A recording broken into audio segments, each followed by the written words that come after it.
What if I told you the US government spent years asking a question most people would laugh at immediately? Could a human being sit in a room and somehow see a place they had never been?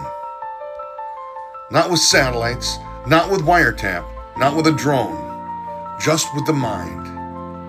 And as unbelievable as that sounds, the question became part of a real government program. It was called Project Stargate. During the Cold War, fear was driving everything. The United States wasn't just worried about missiles, spies, and military technology. There was fear that the Soviets might be exploring strange psychological or psychic methods of intelligence gathering. So instead of ignoring the possibility, the US decided to look into it. That led to a long-running effort involving government agencies and contractors, including work connected to Stanford Research Institute, where researchers studied what was called remote viewing.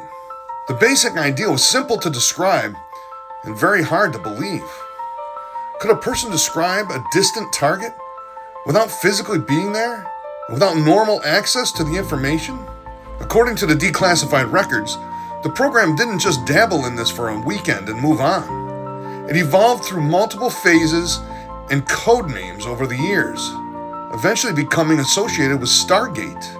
The work included research, operational tasking, and attempts to assess whether this kind of anomalous cognition could actually help intelligence operations. Think about how strange that is.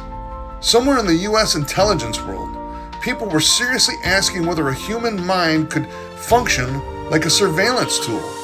Could someone perceive a hidden facility, a foreign target, a hostage location, a military installation? Not by guessing, by seeing it mentally. And this is where the story gets really interesting, because this wasn't treated only as entertainment or fringe curiosity. There was actually session records, training documents, operational memoranda, and later evaluations of whether any of it had intelligence value. The government kept coming back to a question because, at least to some people involved, there seemed to be enough unusual results to justify continuing. That doesn't mean the program proved psychic spying worked, but it does mean that the question stayed alive far longer than most people would expect.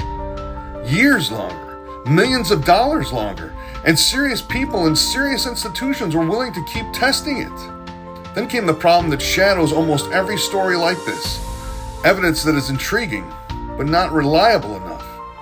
In 1995, the CIA commissioned an outside evaluation of the remote viewing program. That review concluded that while some experiments appeared statistically interesting, the information had not been shown to be consistently reliable or useful enough for intelligence operations. Soon after, the program was ended and declassified. So officially, the answer became interesting, maybe operationally useful, not enough. But here's the part that sticks with me.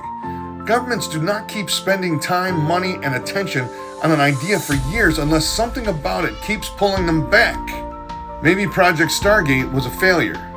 Maybe it was a strange Cold War detour driven by fear. Or maybe the official ending of the story is cleaner than the real one. Because if remote viewing was truly worthless, why did they keep testing it for so long? And if this is what they were willing to admit, what were they still unwilling to say?